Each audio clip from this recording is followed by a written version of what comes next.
everybody, Tom Hampton. Welcome to part 2 of our interview with Jack Sundrud on Livin In The Band. Getting a little more into the Poco years and how Jack almost said no to coming back to Poco. Talking about the Running Horse album through the current day and kind of where we're at the moment. Part 2 of our conversation with Jack Sundrud on Livin In The Band. So, Great Plains makes 2 records. Mm-hmm. And you're obviously busy with Great Plains as the Legacy era reunion is starting to fall apart a little bit. Yeah. I know there's some overlap there, but it's so packed together that it's a little hard to dissect what happened when in terms right. of. Well, we were working on the first record, and we didn't. I don't think we had a record deal. No, we didn't have a record deal yet. We were working on the first record, and there was a lot of momentum starting to build up. And then Richie left the Legacy tour, and, mm-hmm. and Rusty called me to see if I would fill in. And I didn't want to miss that opportunity. So sure. I went to Brent and the guys, and I said, look, this opportunity has come. Can we put this on hold for a while? And Russ was also real busy with Don Williams and doing some other things around mm-hmm. town. So it was not a big problem to put it aside for a while. We all knew that we were going to come back to it. Sure. And the tour was a finite thing, mm-hmm. the Poco tour. So we waited until after the tour, and then we finished the record and did some showcases, and ultimately got a record deal with Columbia. Okay. And after the first record, they put out, I think, 3 singles off there, and didn't get a lot of traction. Faster Gun did pretty well. It was mm-hmm. in the 20s, not bad. But as happens so often, and most people that have ever had a record deal will have a similar story. After the record came out, after those singles kind of ran their course, the whole hierarchy at the label was replaced by a new regime. Mm-hmm. And when that happens, the people that come in want to have their own people working with them. They want to find the acts. They want to be responsible for it. It makes sense, So we were dropped because our record hadn't made enough noise, And so we went back in the studio. And 2 of the guys left the band at that point. Mm-hmm. Russ Ball and Michael Young, the guitar player, and the drummer. And so it was just the 2 of us, Denny and myself, Denny Bixby and myself. Mm-hmm. But we decided to go ahead and keep recording or keep making a record. We looked around for another member or 2, mm-hmm. and we ended up finding Lex Browning. Mm-hmm. And he had great talent, great friend, and we made our second record for Magnetone. And that one had some of the collaborations that you had done with Craig. Yes. In terms of the stuff that you guys had written up to that point. It did, yes. Yeah, it didn't happen as much in the era when a lot of the people that we think of as superstars were charting their course, but turnover at record labels is pretty common now. And mm-hmm. Back in the days of Ahmet Ertegun and Jerry Wexler and Lenny Waronker and Mo Austin and all the guys who kind of built this whole thing, they were always there. But now there's so much perpetual upheaval in the upper echelons of the company that, like you said, when you lose one guy who's a vice president or somebody who's far enough up the ladder, everything under that person changes, and whoever championed you, whoever signed you to your deal, whoever brought you on board may or may not be there anymore. And when they're gone, who's gonna who's gonna go to bat for you? Right. That's the word I was thinking too. Is champion. You need a champion in the record label, someone to be there for you, because you can get lost in the dirt easily. Mm-hmm. Sure. In the dust, rather. So by the time that Great Plains had initially gotten their deal, there was obviously a lot more momentum for you to stay on board with that. So when the reunion kind of fizzled out and everybody started falling off the wagon, I guess at some point, Rusty and Paul decided to carry on, and they ended up just bringing on another rhythm section.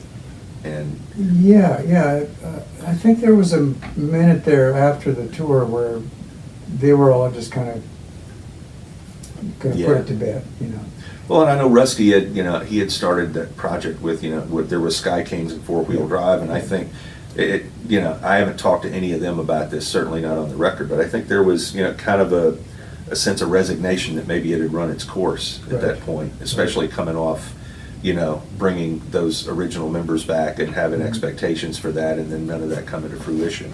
You know, I'm sure there was probably some kind of a, you know, all right, well, it's time to start looking for other stuff to do. Yeah, I think Rusty was just kind of, you know, let's just put this down for now. And then I think what happened, if I remember right, is after a while, Rusty just started getting some offers for Polka, you know, to do some shows, and he thought, oh, I'd like to do some shows. And he called Paul up, and Paul was up for it, and so they put together a rhythm section. And at the time, for a few years, for most of the 90s actually, they weren't working a lot. There was the Sky Kings thing going on, and there just wasn't a lot going on with polka. Sure. And then that went all the way through the 90s. And I was with Great Plains, and we broke up in 97, I think. And then I was just staff writer for the remaining the rest of the 90s. Were you taking any road work or anything like that after Great Plains fizzled out, or were you just focusing on writing at that point? Yeah, pretty much. I didn't really do much traveling at all back then.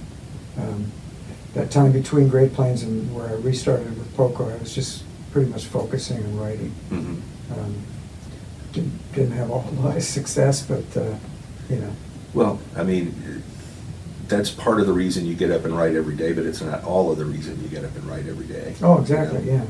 Yeah. So, yeah, and you know, you got to take the shot if you're going to sink the basket. You know, you have to keep working, you have to keep writing, you have to keep, you know, doing because otherwise, you know, and the, you know, it's funny because Rick and I talked about this, talking specifically about Call It Love, because Rick had this huge batch of songs, and that's the one that they ended up pitching and got cut. And, you know, Rick was like, I didn't even think that was one of the better songs that we had. And you know, just the trap that some people fall into if something gets cut that they're not, you know, that they don't necessarily have a high opinion of, then you start trying to recreate that and fall into that trap. But, you know, you just have to, yeah. Well, I mean, you know the story of It Must Be Love. Craig and I wrote 4 Great Plains, and Great Plains didn't record it.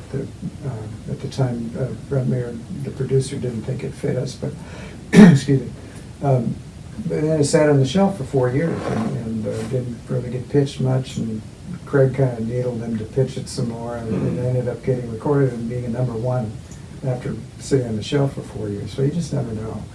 But I'm really grateful that I had that experience of going in and writing every day. Sure. It was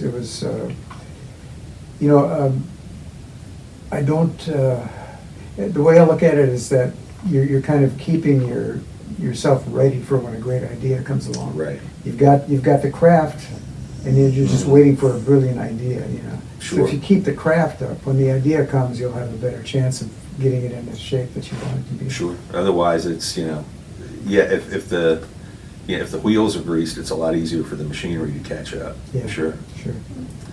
So, into the 90s, at some point, there's a decision made to bring you and George Grantham back into the band, and then you start working on Running Horse. Yeah, it was in 2000. I remember it because I had just signed a deal with a new publisher in 2000. Okay. Just signed. It was a 4-year deal, and I just signed it, and I was getting ready to just focus all my attention on songwriting, and Rusty called and said that they were putting polka back together, and they wanted me to join in. And I balked at first because I thought, I really have to, with this new publishing company, and they really want me there, boots on the ground, you know, working on this thing. Sure. And so I balked at first, and then I remember I called Rusty back the next day and I said, please, don't tell me you gave it to somebody else. And he hadn't, but yeah, I got in the band. That's when they changed management to Rick Alter, who really kind of lit a fire under the whole thing. We started working quite a lot. Where they hadn't been working much in the 90s. We started working on Running Horse, which was first record in a while. I don't know how many years it was, 3 or 4 years maybe. I don't think there was anything between Legacy and Running Horse, was there? No, I don't think so. I don't think so. Yeah, I think it was the first record, because when I was... Oh, that's right, yeah. Yeah, when I was doing they didn't do any the records research to then, put that video thing together, it was the first record they had done in 11 yeah, years. it slipped my mind. But, yeah, and it's a great record. You know, I know that a lot of people tend to focus on the back catalog, and Oh, you sure, know, yeah. because you know, when you grow up with a band, you know, the stuff that you love is the stuff that made you fall in love. But you know, there's some really underrated songs on that record, and yeah, I wish people knew it better, and I wish people were more familiar with it. And I know people. Yeah, this is a mass admonishment for all of you. Go find that CD. Need to hold it up. Yeah, dig it out of your, because we know you have it. We know you bought it. Go find it, listen to it again, import it into your iTunes if you need to, but do whatever you need to do to get that record on rotation, because it's a great record. Those were good years, man. That's, Yeah. you know, that lineup, that 4-piece lineup with you and George and Rusty and Paul, you know, from 2000 up until, you know, George, you know, had his stroke and Paul got sick. Yeah. It was yeah, a good band, dude. That was a real thrill for me to be with those guys. Well, it was, you know, the same band we had in '85, but I mean, Sure. it was just we locked in. It was really a joy for me, Mm-hmm. and they really made me feel a part of. You know, I mean, I was a Poco fan from the first record, you know, and so Mhm. for me, part of it was like, wow, I'm in this really cool thing here. What would that be like, you know, being a fan of a band all your life and then suddenly being asked to join? What would that be like, Tom? What would that be What like? would that be like, Tom? I know it happened to you. But, I mean, you know, you've been, like I said at the top of this thing, you know, you've been in the band longer than a lot of the principals that got this thing off the ground. Yeah. You know, you're part of the fabric now, man. You're part of the history. And yet, to a lot of people, I'm a new guy. Sure. Well, you know, when you're looking at 52 years in the rearview mirror, you Yeah, know, yeah. what's 30? You Right, know? exactly. What's 30 years? Well, I mean, I get it that the majority of Poco fans came along during their heyday in the '70s, and I get that. But I'm still really glad to be part of it. You know? Yeah.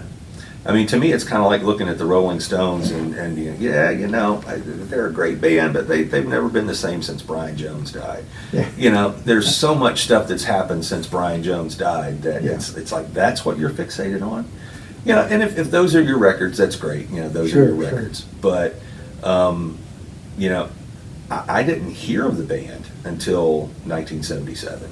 Mm. You know, I'm of an age where I didn't know any of, you know, I didn't know about music really until I was 12 or 13 years old, just because of where I grew up. But the first Poco songs I heard were Crazy Lovin' Heart of the Night. And then I went to the music store in my hometown, and they had a deal where you could buy, you know, a new release and get an old release for, you know, $1 or something like that. So they had Legend and they had Indian Summer. So I bought those on 8-track. Because, you know, my brother and I were sharing a room, and the stereo that we had an 8-track player in it, and I could put an 8-track in and it would go forever. So Sure. I would listen to those while I slept, you know. Well, when I was putting on Facebook, you know, the records that influenced me, an old friend of mine posted on there. He said, "I remember." This would have been in '69. He said, "I remember coming over to your house and you know, Mhm. grabbed me and said, 'You got to hear this Poco record,' you know, in 1969." So I was definitely a fan. back Sure. then. And then, you know, other music started filtering in, and I started, you know, I got busy with other things or whatever. I kind of lost track of Poco for a while, but Mhm. when Legend came out, I was just right back there again. I mean, what a great record that was. Well, the constant theme I hear from some of the old timers is, you know, just this expression of frustration that they never got their due, you know, during the formative years. Yeah. You know, while the Eagles were taking off and while all this stuff was taking off that was clearly derivative of what Poco was doing, Sure. you know, they were still languishing in the bottom 50 of the charts, and, you know, putting out records and just constantly, you know, beating their head against the wall. And then, you know, Richie left and Timmy left, and you know, everybody kind of started, you know, George left and everybody drifted away until it was just Rusty and Paul. And when they put that record out and had the success that record had, it was redemption for all these people that had been following this band for 10 years. Yes. You know, it wasn't picking up the pieces and it wasn't good feeling to know, but it was successful, and a lot of people took a lot of joy and a lot of validation away from the fact that that record was as popular as it was, because Absolutely. you know, they got to walk around to all their friends and say, "You see, I told you, I tried to tell every one of you this," you know. Yeah. So, you know, there was a lot to celebrate in the fact that that record was as successful as it was. Yeah. And, you know, Under the Gun and Blue and Gray, you know, I know that these are, you know, controversial opinions, but I love both of those records as well. You know, Well, it's all subjective. I mean, It is. I was a fan all along and continue to be, obviously. Sure.